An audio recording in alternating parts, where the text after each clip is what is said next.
আসসালামু আলাইকুম এভরিওয়ান। এখানে কলমি শাক আমি কেটে ধুয়ে নিয়েছি আর মুসুরির ডাল আমি ধুয়ে নিয়েছি। আজ আমি কলমি শাক মুসুরির ডাল দিয়েই রান্না করব। তো হাঁড়িতে চুলায় আমি রসুন কুচি, পেঁয়াজ কুচি আর কয়েকটা কাঁচামরিচ দিয়ে আমি একটু নেড়েচেড়ে ভেজে নিচ্ছি। তারপরে আমি শাকগুলো দিয়ে দিলাম কড়াইতে।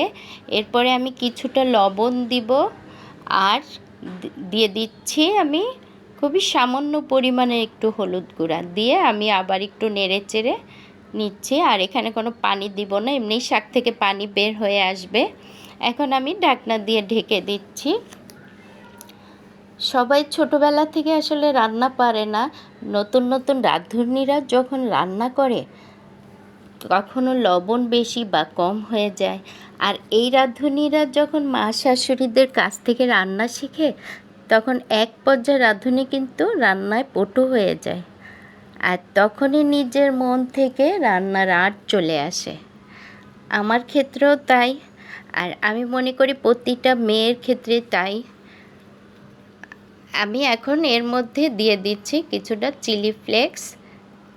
আমার রান্না প্রায় শেষ, আমি আরেকটু নেড়ে চেড়ে চুলার আঁচটা বন্ধ করে দিচ্ছি। আল্লাহ হাফেজ।